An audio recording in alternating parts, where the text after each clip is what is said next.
Hi, I'm Feng, and we're making 3 different pizzas with 3 different pestos.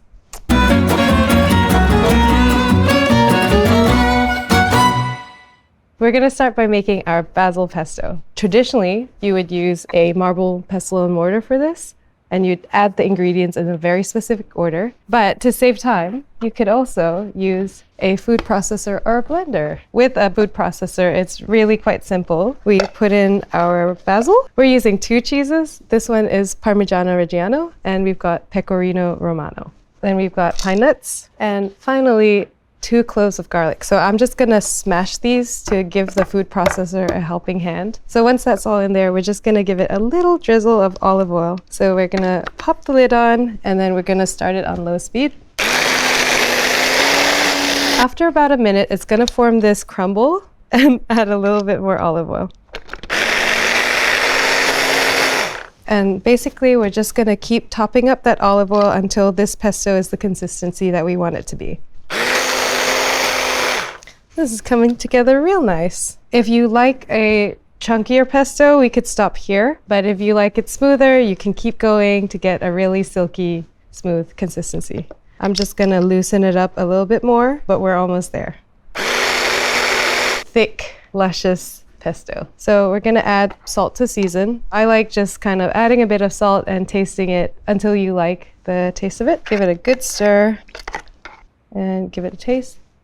You don't need to put that much salt because we already have Pecorino Romano and Parmigiano Reggiano in there. So that's our basil pesto done. So we're just going to transfer this into an airtight jar. Kept in a fridge will last for 1 week, but frozen will last for 2 to 3 months.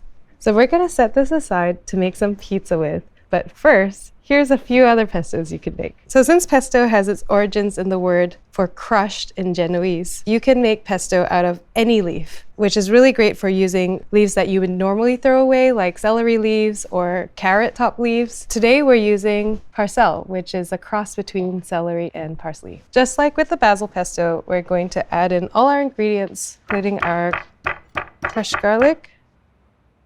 And then we're going to add almonds. When you're using a different leaf, you can also think about using a different kind of nut for the pesto. We're putting in our Parmigiano Reggiano, as well as a squeeze of half a lemon. The lemon balances out the punchiness of the parsley leaf really nicely. And then we're gonna do half a lemon zest as well. Got our ingredients in there, and just like with the basil pesto, starting it with a little drizzle of olive oil, and then we're gonna give it a zhuzh. So again, we formed a crumble, which is the signal for adding more olive oil. I'm just gonna be a bit more generous with this because I actually want this pesto to be a bit chunkier so we can enjoy all the textures of almonds and the Parmigiano we put in there. I'm just gonna scrape down the sides so that that can join the mixture. So this is almost done, but I'm gonna give it a taste to see how much salt needs to be added. All right, so just a little pinch of salt, and this will be done. Just gonna give this one last zhuzh to incorporate.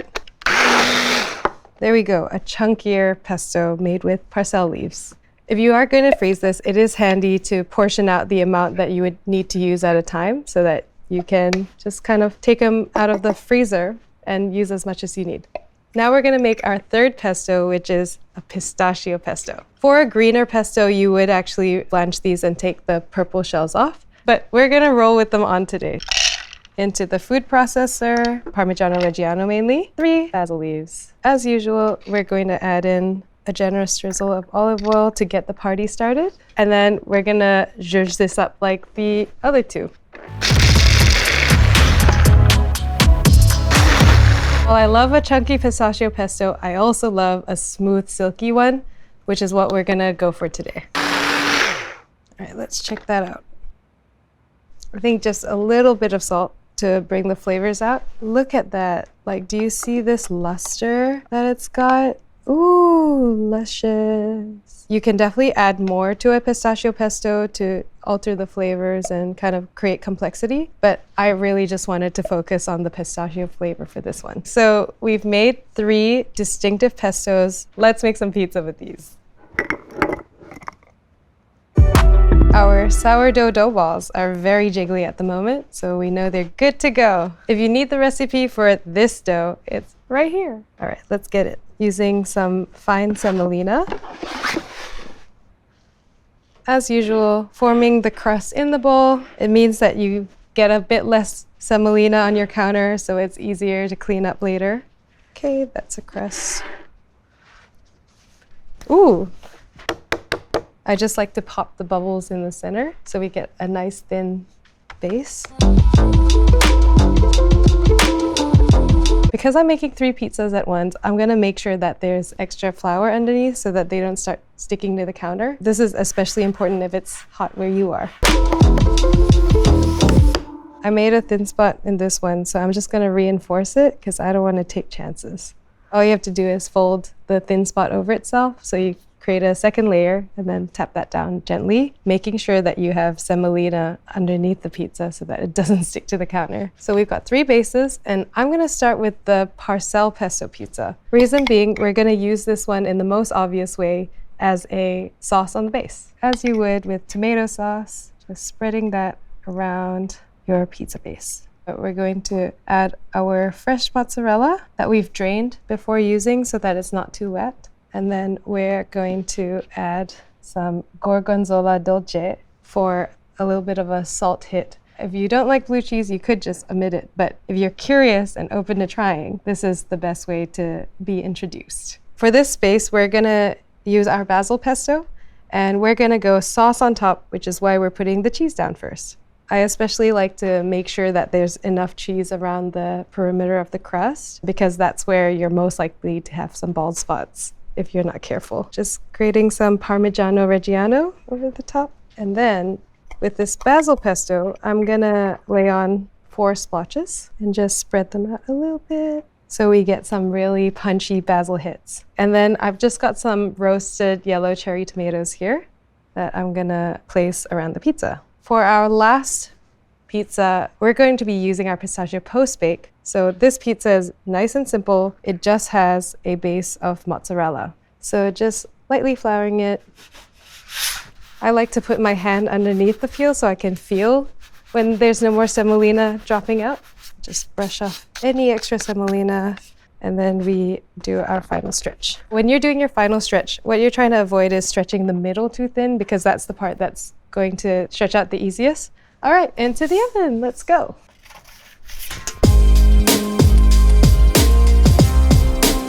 This is our basil pesto pizza. Let's move on to our parcel. Because I'm working with a higher hydration dough in a hot environment, I like to be a bit more generous with the semolina, but you do have to be more thorough with shaking it off.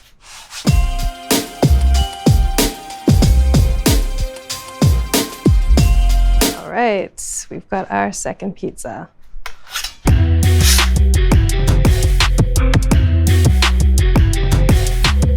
All right, last pizza. All right, so we've got our 3 pizzas. Let's give them some quick post-bake toppings so we can eat this pizza hot. For the basil pesto pizza, we're just gonna add a couple leaves of fresh basil, and then we're gonna hit it with a bit of extra virgin olive oil. That's done. For the parcel pizza, we're gonna hit it with some egg yolk, just a drizzle around. I like being artistic with this, expressing yourself in egg yolks. And we finish with some crushed roasted almonds for some extra texture. Bonus points if they're toasted or even smoked. Woo, that would be so good. For our last pizza, which features the pistachio pesto, this is mostly a post-baked topping pizza, starting with mortadella. Get it from your deli as thinly sliced as possible. Then, as if this wasn't exciting enough already, we're gonna bring in the big guns with a burrata. Scatter this in between the mozzarella. Just make a very, very luscious, indulgent treat of a pizza. One thing extra cool about making pizza at home is that you can be as generous as you want with toppings, and we're just gonna give it a drizzle over the burrata. All we have to do now is finish this with a sprinkle of crushed pistachio, and it's time to eat. And for that, I'm gonna ask for help from Maddie and Glenn. Woo! We're 3 pesto pizzas. Maddie, this one is basil pesto. Glenn, this one is pistachio pesto. I think they're both folding situations, so let's get in there. Is it timed? It's timed. Cheers, Cheers. Maddie. Come on, Glenn. Big boy, big pizza. It's got like a whole head on it, a whole face. Cheers. Let's get it. If you're a Glenn fan, leave us a comment below. What do you guys think? Are they alright? The basil is so pungent. It's amazing. Maddie. Yeah, no, they're really nice. Oh man, I don't know. It's a bit of everything, isn't it? It's like breakfast, lunch, and dinner all in Ooh, one. I like that. Thank you, Glenn. That's nice. Thanks for joining me for this pizza party. For the recipe, go to gozney.com. I know what pesto stands for. Please eat some tasty O's. This guy is a poet. If you're a Glenn fan, leave us a comment below.